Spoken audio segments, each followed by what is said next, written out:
Grabando. Está grabando. Bueno, Déjenle decirle la otra si quieren. Quieran.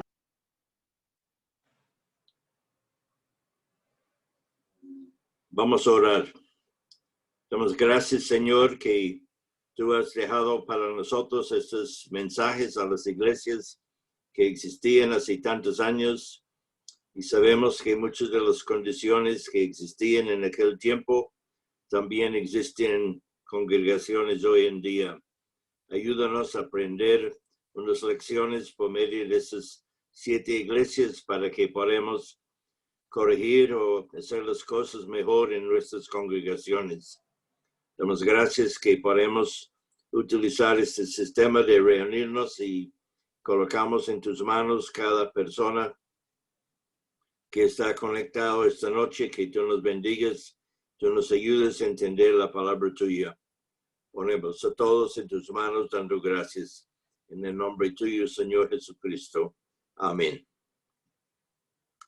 Vamos a leer Apocalipsis capítulo 2, los primeros 7 versículos. Apocalipsis 2, versículo 1 a 7.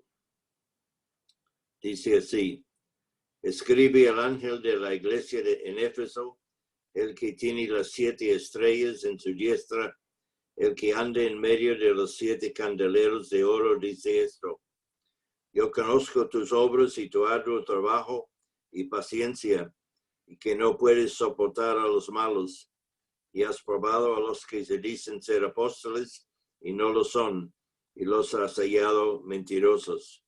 Y has sufrido y has tenido paciencia, y has trabajado arduamente por amor de mi nombre, y no has desmayado. Pero tengo contra ti que has dejado tu primer amor.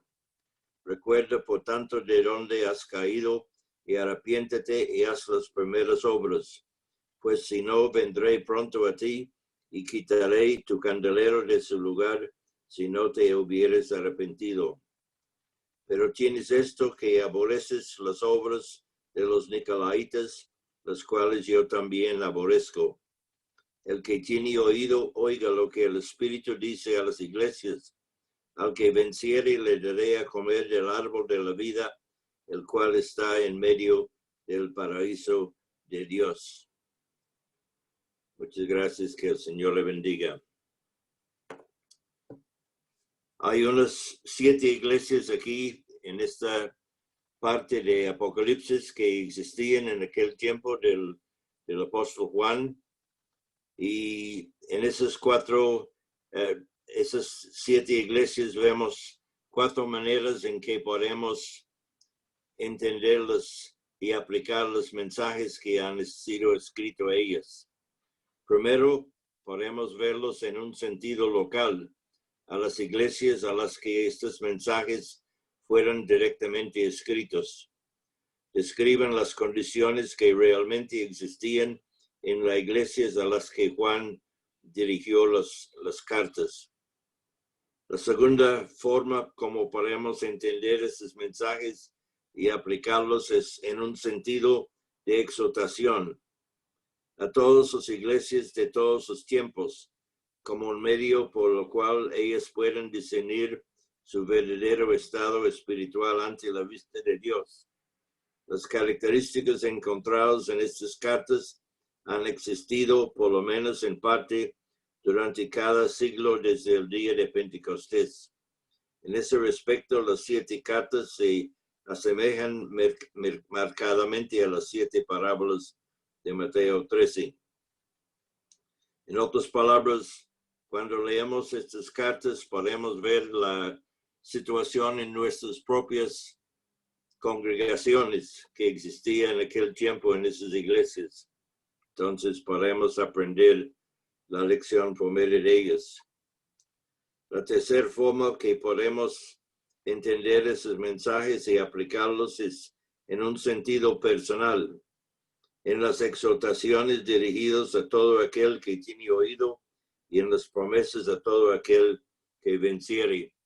En otras palabras, Dios puede hablar a nosotros personalmente por medio de lo que vemos en cada una de esas iglesias, podemos ver a nosotros mismos pasando por esas experiencias como pasaron en aquel tiempo. Y la cuarta forma es en un sentido profético, en cuanto a la revelación que estos mensajes hacen de las 7 etapas de la historia espiritual de la iglesia desde el tiempo del apóstol Juan hasta el fin, en un panorama cronológico de la historia de la iglesia. Cada iglesia representa un periodo distinto. La tendencia general de las condiciones es hacia abajo. Muchos creen que las 3 primeras cartas son consecutivas, eso es decir, que uno sigue detrás del otro, y que las 4 últimas son concurrentes. Cada uno llega hasta el tiempo del arrebatamiento de la iglesia. Entonces, ¿cómo explica esto? Es decir, que la iglesia de Éfeso puede hablar a nosotros del tiempo inicial de la iglesia cuando empezó en el día de Pentecostés. Seguía después un tiempo de persecución que vemos en la iglesia de Esmirna. Después vemos cuando el emperador Constantino unió la iglesia con el Estado y daba trabajos a los cristianos. Entonces vemos en la iglesia de Pérgamo. Después vemos que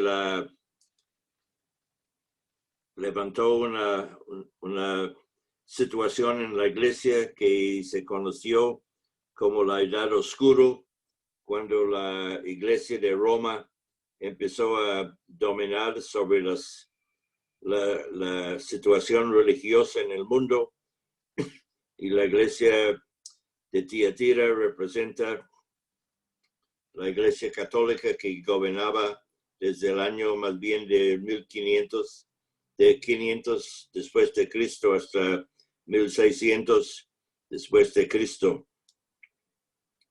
Después de la reformación de la iglesia en el tiempo de Martín Lutero y otros, se ve la iglesia de Sardis, que representa como el protestantismo, y las iglesias estatales que fueron levantadas en Alemania, en Inglaterra y en otros países, y había mucha falta de vida en la iglesia cristiana conocida. Después vemos que había la iglesia de Filadelfia, que representa la verdadera iglesia, donde la gente que verdaderamente conocen al Señor Jesucristo se reúnen y quieren enseñar la palabra de Dios y alabar al Señor y seguir las instrucciones de la palabra de Dios. Y la última iglesia de la Odisea, donde vemos la iglesia en los últimos tiempos, donde no son ni fríos ni calientes, donde hay muchos errores que son enseñados en las congregaciones, donde la gente se salen de la palabra de Dios y no siguen las instrucciones de la Biblia. Entonces vemos que es una forma de ver la historia de la iglesia cristiana por medio de esas 7 iglesias en Asia. También vemos que hay una semejanza en la estructura de las cartas. Cada uno empieza con una salutación a una iglesia individual. Segundo, que cada uno representa al Señor Jesús en un papel que es especialmente adecuado a esta iglesia en particular. Y tercero, cada uno contiene su apreciación de la iglesia introducido por las palabras "yo conozco". Palabras de aprobación van dirigidos a todas sus iglesias, excepto a las de Sardis y Laodicea. Hay reprensión para todos, excepto Esmirna y Filadelfia. Y cuarto, hay una exhortación especial a oír lo que dice el Espíritu. Y quinto, hay una promesa especial para el vencedor. Estas iglesias obviamente incluían a creyentes verdaderos y a los que habían hecho una profesión falsa. En la primera carta, la mayoría era, sin duda, los creyentes genuinos en la iglesia de Éfeso. En la última carta de la Odisea parece que la mayor parte de la iglesia formaba los que eran cristianos solo de nombre. Por ejemplo, el país hoy en día que tiene la más grande cantidad de evangélicos es Brasil. Pero Brasil también tiene una mezcla de cristianismo con espiritismo. Y Brasil también tiene la carnaval, que es una actividad grosero en un sentido de sexualidad e inmoralidad, y supuestamente hecho de una nación que tiene la mayor cantidad de evangélicos en el mundo, pero hay una diferencia entre evangélicos y entre cristianos. Hay muchas personas que profesan ser cristianos y profesan ser evangélicos, pero no lo son. Inclusive sabemos que el presidente de Brasil hace poco fue bautizado en el río Jordán en Israel y reclama ser como un evangélico.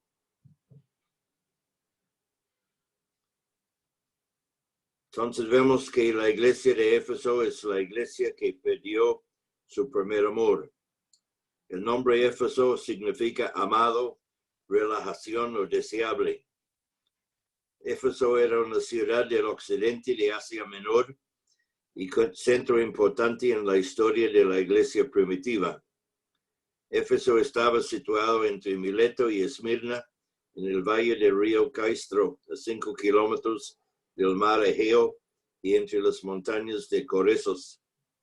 Su excelente acceso al mar le convirtió en el principal puerto de Asia durante el Imperio Romano. Compartió con Alejandría y Antioquía la supremacía en el Mediterráneo oriental y llegó a ser la más importante gracias a su posición geográfica y actividad industrial.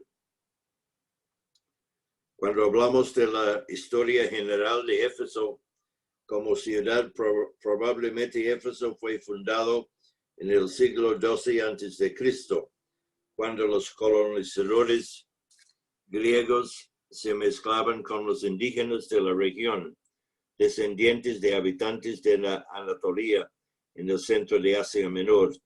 Eso es el Turquía moderno. En 560 a.C., Éfeso fue conquistado por Creso, rey de Lidia, quien restauró el famoso templo de Artemisa y benefició en gran forma a la ciudad. 13 años después fue capturado por los persas. Lisímaco, uno de los sucesores de Alejandro Magno, la reconstruyó más tarde en 322 a.C. y además de embellecerla, la inundó con la influencia griega. En 133 a.C., la ciudad fue entregada a Roma por Átalo III, rey de Pérgamo, y así se mantuvo hasta el 262 después de Cristo, cuando tanto el templo como la ciudad fueron destruidos por los godos, que era un pueblo germánico oriental. En la era apostólica, Éfeso era el centro administrativo y religioso de la provincia romana de Asia. El templo de Diana, considerado una de las 7 maravillas del mundo, estaba situado al noreste de la ciudad. Daba renombre a Éfeso y ésta se jactaba de ser guardiana del templo de la gran diosa Diana, que vemos en Hechos capítulo 19. Fueron impresionantes la superstición y el ocultismo que florecían a la sombra del culto a esta diosa, cuyas características eran semejantes a las de la diosa oriental de la fertilidad. Cuando vemos la historia sagrada de Éfeso, según Hechos, Pablo visitó Éfeso 2 veces hacia el fin de su segundo viaje misionero, cuando iba con prisa hacia Jerusalén. Vemos esto en Hechos capítulo 18, versículos 19 a 21. Y durante el tercer viaje de Pablo en Hechos 19, versículos 1 a 41. Había en Éfeso una numerosa colonia judía, y Pablo y sus compañeros Priscila y Aquila fueron bien acogidos al llegar por primera vez.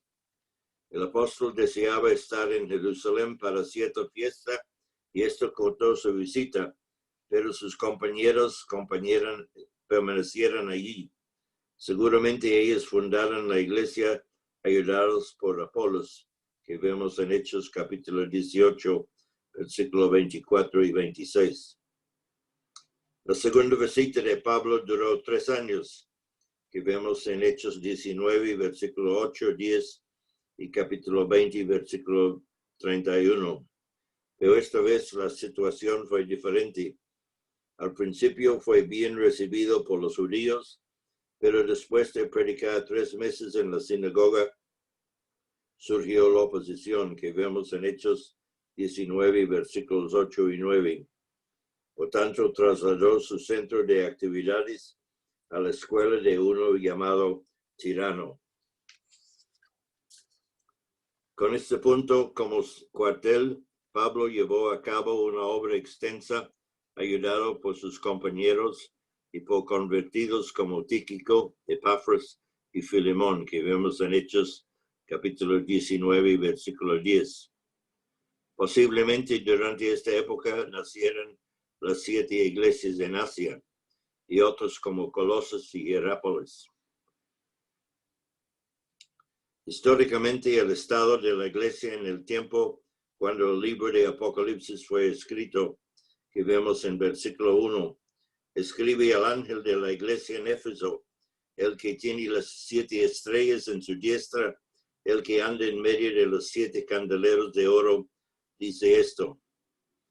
La mayoría de estas descripciones se encuentran en capítulo 1, versículos 13 y 16.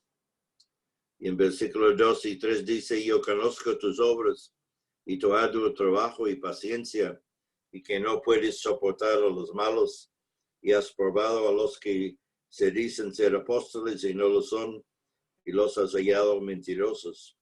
Y has sufrido y has tenido paciencia, y has trabajado arduamente por amor de mi nombre, y no has desmayado.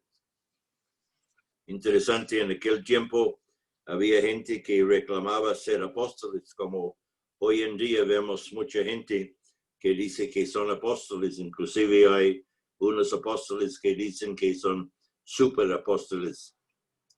Y es importante que leemos en Hechos capítulo 1, versículos 15 a versículo 26, cuando leemos de la elección del sucesor de Judas.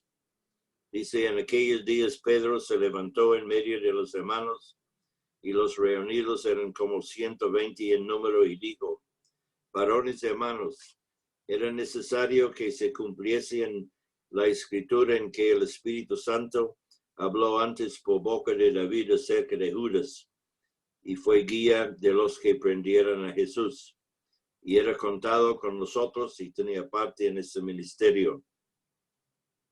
Este pues, con el salario de su iniquidad, adquirió un campo, y cayendo de cabeza se reventó por la mitad, y todas sus entrañas se derramaron. Y fue notorio a todos los habitantes de Jerusalén, de tal manera que aquel campo se llama en su propia lengua Aceldama, que quiere decir campo de sangre, porque está escrito en el libro de los Salmos, se ha hecho desierto su habitación, y no haya quien more en ella, y tome otros su oficio. Es necesario, pues, que de estos hombres que han estado juntos con nosotros todo el tiempo que el Señor Jesús entraba y salía entre nosotros, comenzando desde el bautismo de Juan hasta el día en que de entre nosotros fue recibido arriba, uno sea hecho testigo con nosotros de su resurrección. Y señalaron a 2, a José llamado Barsabás, que tenía por sobrenombre Justo, y a Matías. Y orando dijeron, tú, Señor, que conoce los corazones de todos, muestra cuál de estos dos has escogido para que tome la parte de este ministerio y apostolado de que cayó Judas por transgresión para irse a su propio lugar. Y les echaron suertes, y la suerte cayó sobre Matías, y fue contado con los 11 apóstoles. Entonces vemos que la condición para ser un apóstol era una persona que estaba con Jesús desde el bautismo de Juan hasta el día en que el Señor fue recibido arriba al cielo y que era testigo de su resurrección. Entonces hoy en día vemos que hay mucha gente que en diferentes congregaciones que reclaman ser apóstoles, hasta superapóstoles, pero ellos no pueden cumplir esas condiciones porque no estaba presente en ese tiempo del bautismo de Juan, tampoco vieron al Señor subir al cielo y tampoco era testigo de su resurrección. Esta iglesia de Éfeso fue sobresaliente por sus obras abundantes, su arduo trabajo y su paciencia. No soportaba a los malos en su medio, tenía la habilidad de discernir a los maestros falsos y desecharlos. Por amor del nombre de Cristo había sufrido las pruebas y la adversidad con paciencia y había trabajado infatigablemente. Es interesante si hacemos una comparación entre Apocalipsis 2, versículos 2 y 3 y 1 Tesalonicenses, capítulo 1, versículo 3. En Apocalipsis de la iglesia de Éfeso dice, yo conozco tus obras. Y en 1 Tesalonicenses 1, 3 habla de la obra de vuestra fe. Uno de Éfeso es sus obras y el otro es la obra de vuestra fe.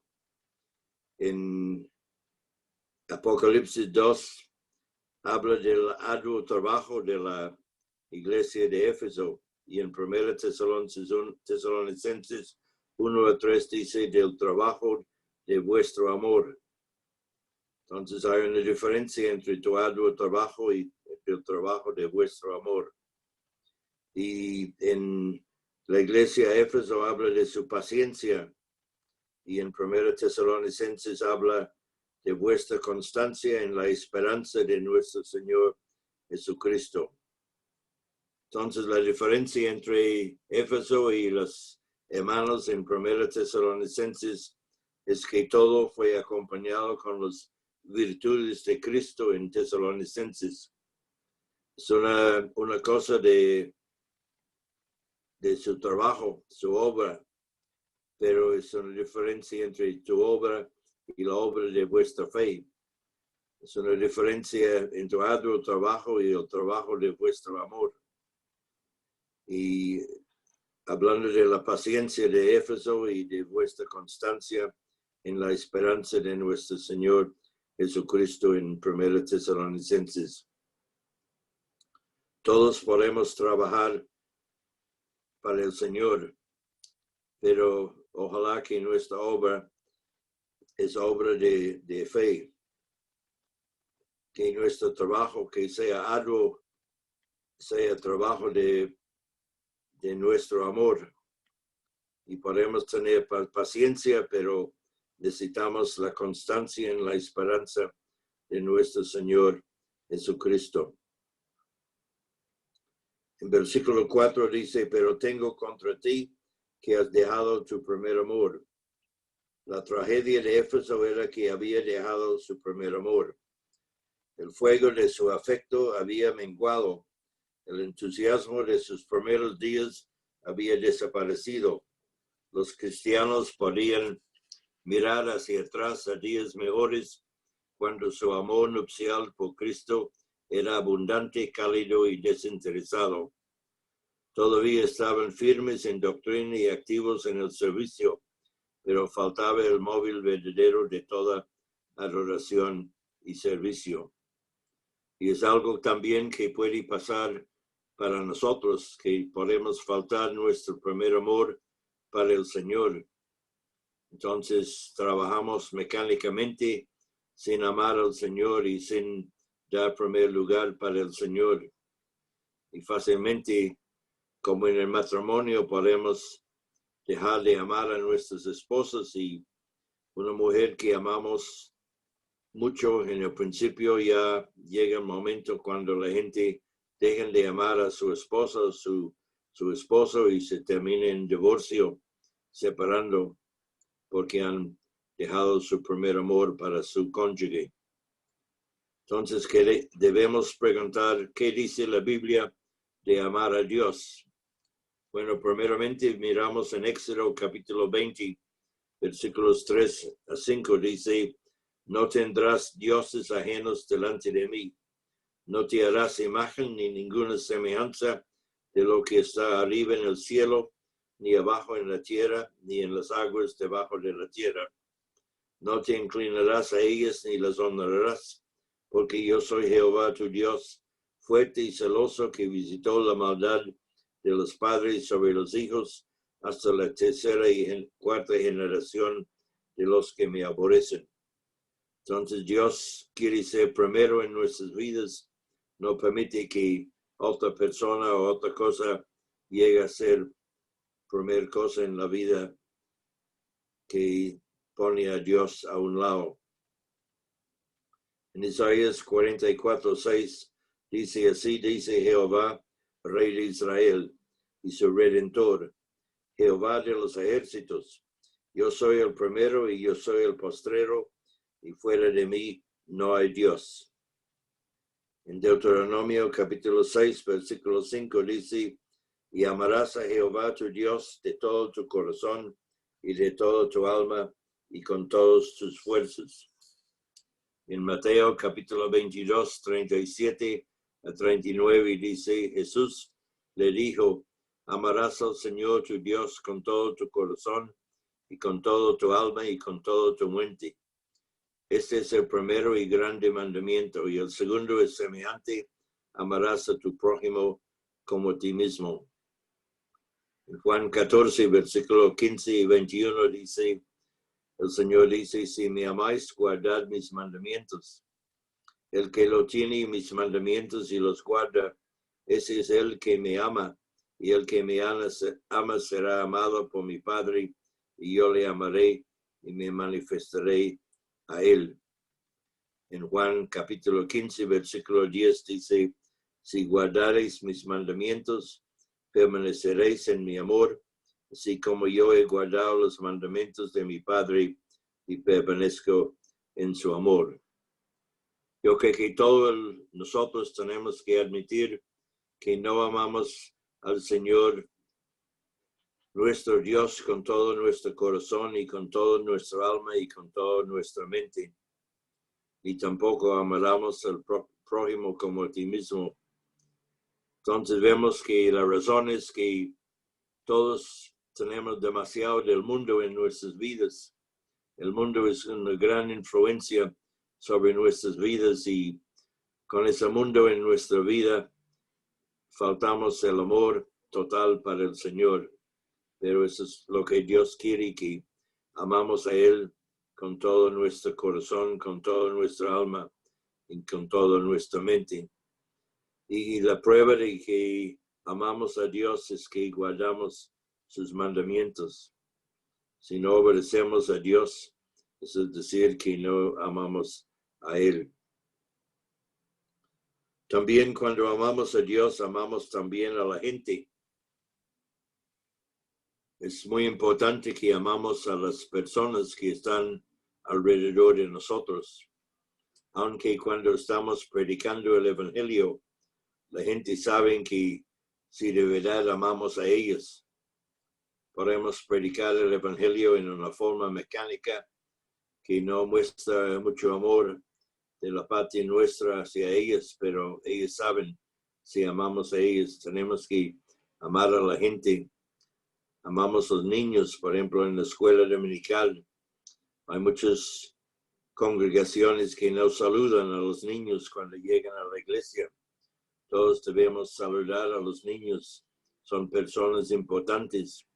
Tenemos que mostrarles el amor y cuando los niños llegan y nos abrazamos a ellos, invitándoles con mucho gozo y felicidad, ya ellos saben que son amados. Y muchos niños y mucha gente también no tienen mucho amor en sus hogares. Son personas que no reciben amor de su familia ni de la gente alrededor. Es importante que amamos a la gente. En versículo 5 dice, recuerda por tanto de dónde has caído y arrepiéntete y haz las primeras obras, pues si no, vendré pronto a ti y quitaré tu candelero de su lugar si no te hubieres arrepentido. Debían recordar los días buenos de su fe primitiva, arrepentirse de su alejamiento del primer amor y continuar el servicio consagrado que caracteriza el principio de su vida cristiana. De otra manera, esa iglesia local dejaría de existir. Y sabemos que esas iglesias que eran parte de lo que llamamos Turquía ahora, que es un país musulmán, esas iglesias no existían y la iglesia cristiana está perseguida en ese país hoy en día. Y triste ver cómo esas iglesias desaparecieron después de cierto tiempo. En versículo 6 dice, pero tienes esto, que aborreces las obras de los nicolaítas, las cuales yo también aborrezco. Habla de los nicolaítas y este nombre viene de las palabras griegas nikao, que significa conquistar, y laos, pueblo o los laicos. No hay testimonio, según la historia antigua, tocante a la existencia de una secta llamada de los nicolaítas. Pero si la palabra es simbólica, se refiere a la noción más antigua de un orden sacerdotal o clero, la cual más tarde llegó a dividir en sacerdotes y laicos a una hermandad en la que todos eran iguales. Lo que en Éfeso eran obras, en Pérgamo llegó a ser una doctrina. El Nuevo Testamento no sabe nada de un clérigo, mucho menos de un sacerdocio humano, ya que todos los hijos de Dios en esta dispensación son un sacerdocio santo y un sacerdocio real. En la iglesia apostólica había oficios, ancianos, obispos y diáconos, y había dones, apóstoles, profetas, evangelistas, pastores y maestros.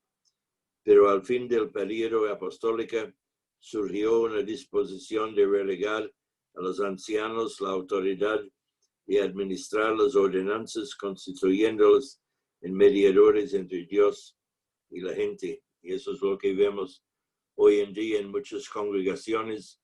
Hay un hombre, sobre todo la iglesia, y él hace todo y es como él se llama el pastor, el ministro. Puede ser que es llamado un sacerdote o lo que sea, pero Dios quiere que todos los creyentes seamos sacerdotes y que funcionamos bien en la iglesia, en la congregación. En versículo 7 dice, el que tiene oído, oiga lo que el Espíritu dice a las iglesias. Al que venciere le daré a comer del árbol de la vida, el cual está en medio del paraíso de Dios. Los que tienen oídos para oír la palabra de Dios son estimulados a escuchar el mensaje del Espíritu Santo a las iglesias. Luego, una promesa para el vencedor. En el Nuevo Testamento, el vencedor es uno que cree que Jesucristo es el Hijo de Dios. Su fe le habilita para vencer las tentaciones y halagos del mundo. En cada una de las cartas, el vencedor tenga un significado adicional con relación a la condición de esa iglesia en particular. Así, un vencedor en Éfeso pudiera ser aquel que demuestra la realidad de su fe al arrepentirse de haber dejado su primer amor. Comer del árbol de la vida no implica que serán salvos por vencer. Más bien, su victoria comprueba la realidad de su salvación. Todos los que son salvos entrarán en la vida eterna, en su plenitud, en el cielo. Disfrutarán de los frutos de la vida divina y eterna, cuya fuente es Cristo. Eso es comunión, alabanza, santidad, pureza, justicia, gozo, dependencia, paz y amor. Entonces, hay esa exhortación a nosotros también hoy en día para amar al Señor Jesucristo, que Él sea nuestro primer amor. Muchas veces permitimos otras cosas llegar el primor de nuestra vida. Puede ser muchas cosas. Puede ser el fútbol, puede ser la televisión, puede ser hasta la familia, puede ser la casa, puede ser muchas cosas, puede ser la ropa, muchas cosas que permitimos en nuestra vida para reemplazar al Señor Jesucristo. Entonces, hermanos, oramos y buscamos en nuestra vida si de veras estamos amando al Señor con nuestro cuerpo, con nuestra mente, con nuestra alma, para que podamos dar primer lugar al Señor en nuestras vidas y sea una bendición a muchas personas. Aprendemos por esas 7 iglesias diferentes lecciones y debemos escuchar bien lo que el Espíritu Santo habla en nuestros corazones para que no caigamos en los errores que esas iglesias tenían. Que el Señor les bendiga, hermanos. Amén.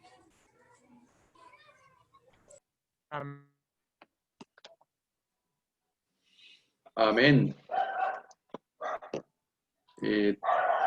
Tengamos una palabra de oración y después si hay preguntas, comentarios, podemos hacerlos en unos minuticos que restan ahí para terminar este tiempo. Vamos a orar. Amado Dios y Padre nuestro, gracias te damos por este día, gracias por este momento en el que nos permites abrir tu palabra. Gracias por estos estudios, esta serie de estudios que a partir de hoy empezamos a tener sobre el mensaje que hay a estas 7 iglesias y lo que podemos extractar para nosotros. Gracias, Señor, porque sabemos que la voz viene de parte tuya y la bendición espiritual viene de parte tuya a través de tu palabra y a través de los siervos que tú utilizas en cada uno de estos estudios. Señor, te rogamos que tú nos ayudes a mantener nuestra mirada puesta en ti. Que nos ayude, Señor, a mantener la llama prendida en el sentido espiritual. Sabemos, Señor, que tenemos fuerte presión de este mundo y por momentos, a raíz de todo lo que hay alrededor nuestro, de la misma presión, quizás de las aflicciones o de las tantas cosas en que podemos fijarnos hoy día, desviamos nuestra mirada de ti. Ayúdanos, Señor, a mantenernos firmes en ti, que no abandonemos ese primer amor, que mantengamos nuestro corazón abierto a la voluntad tuya, que tú seas el principal en cada uno de nosotros. Líbranos, Señor, de que nuestro foco, nuestra mirada se mantenga en cosas que no te agradan a ti, que no nos convienen. Ayúdanos, Señor, a mantener nuestra mirada en ti. Padre, te alabamos, te glorificamos, te damos gracias por este día, por este momento que nos das, por los hermanos que han podido estar aquí conectados, reunidos a través de este medio en esta noche. Gracias te damos, oh Dios, y nos encomendamos en tus manos, en el nombre del Señor Jesucristo. Amén. Amén. Amén. Bueno, hermanos, tenemos unos minutos por si hay algo que acotar, algo que decir, preguntas, comentarios.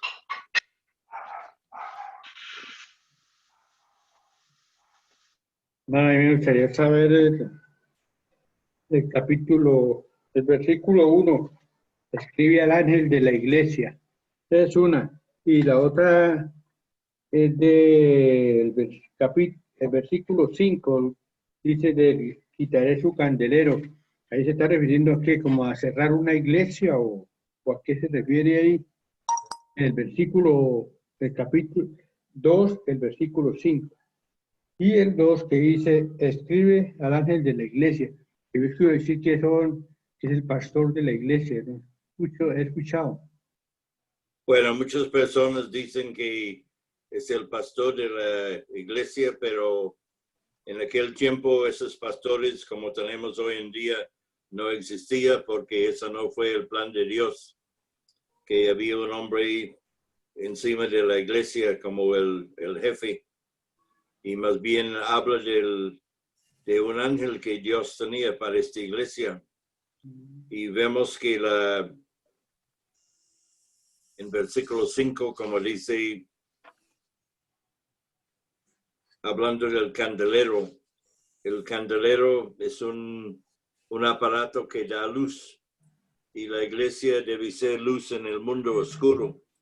Entonces, si no seguimos según el plan de Dios y si andamos en pecado y maldad y hacemos sus cosas en error, entonces Dios puede quitar el candelero de nuestra congregación, que hay iglesias que han desaparecido por maldades en medio de ellas y han perdido su testimonio en el mundo. Por ejemplo, en los Estados Unidos dice que cada año más o menos se cierra 3,500 iglesias cada año. En Inglaterra también hay muchas iglesias que han cerrado. Muchos aún tenemos asambleas en Inglaterra que han cerrado porque no hay nadie más en la asamblea. Los hermanos no han trabajado para que haya niños y jóvenes que siguen en el testimonio. Entonces, cuando los ancianos mueren, entonces la iglesia desaparece. Por ejemplo, nuestro hijo John, que vive en Londres, cuando sale a media mañana para comprar un café, se toma su café en un edificio que antes era una iglesia y se convirtió esa iglesia en un restaurante. Y muchas iglesias han sido convertidas en restaurantes, algunas en apartamentos, otros en espacios de oficina. Entonces, es importante que seguimos trabajando correctamente para que el Señor pueda bendecir la congregación y que el testimonio de la iglesia siga.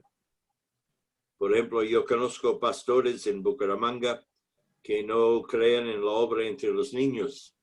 Ellos dicen la obra de los niños es mucho gasto de plata, porque los niños no traen dinero a la iglesia, sino más bien cuando trabaja con niños tiene que invertir dinero en ellos. Entonces ellos dicen que eso no vale la pena, pero eso es mal pensado porque los niños son el futuro de las congregaciones.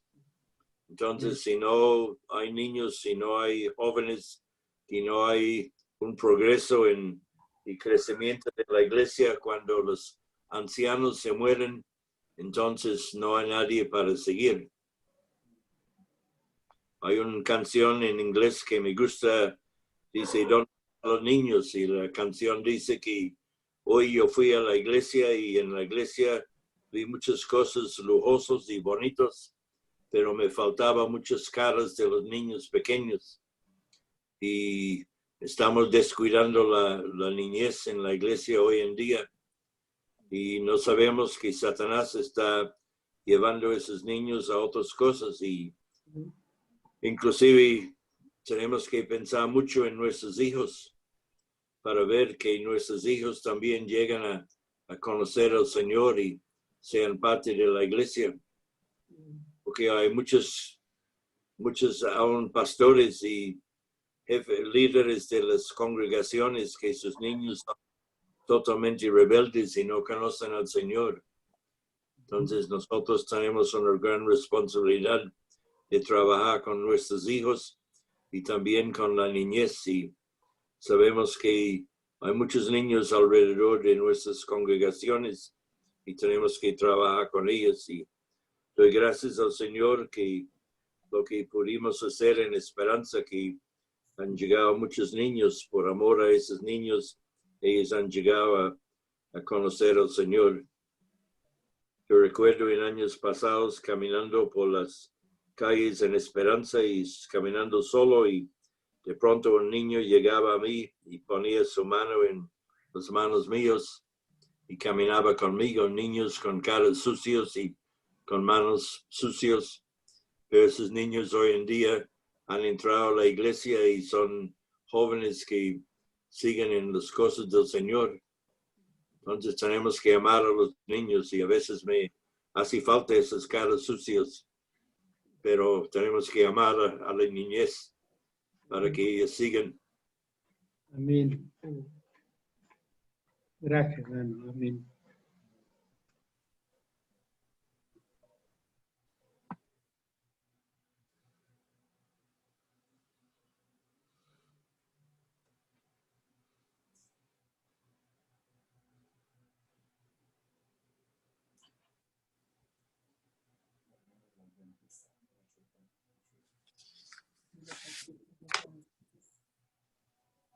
Bien, hermanos, ya es tiempo de terminar, entonces muchas gracias a todos por su asistencia.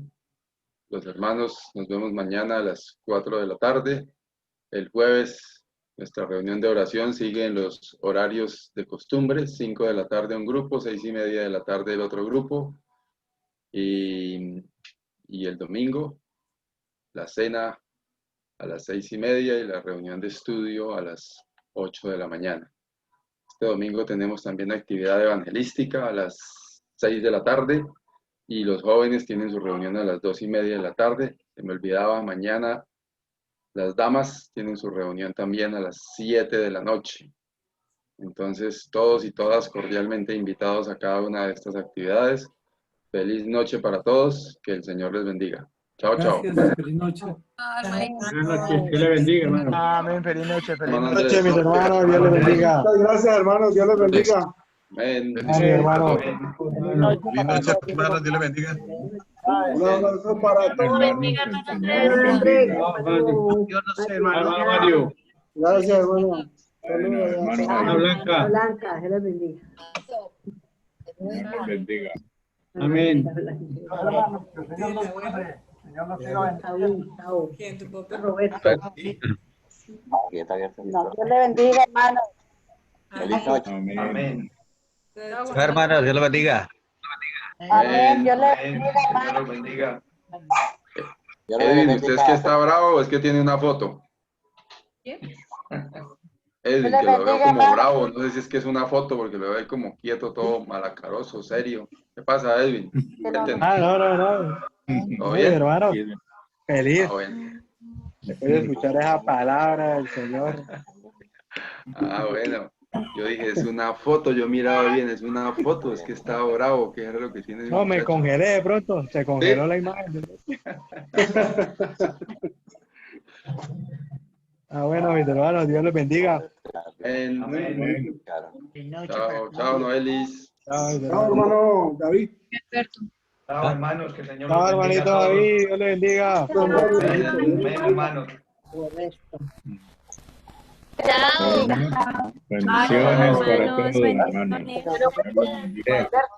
Wilson y le caen acá.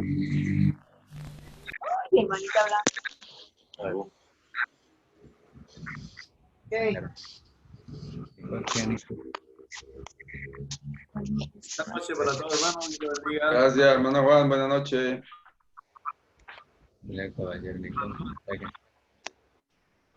¿Será Nicolás Solís? Porque no sabía bien.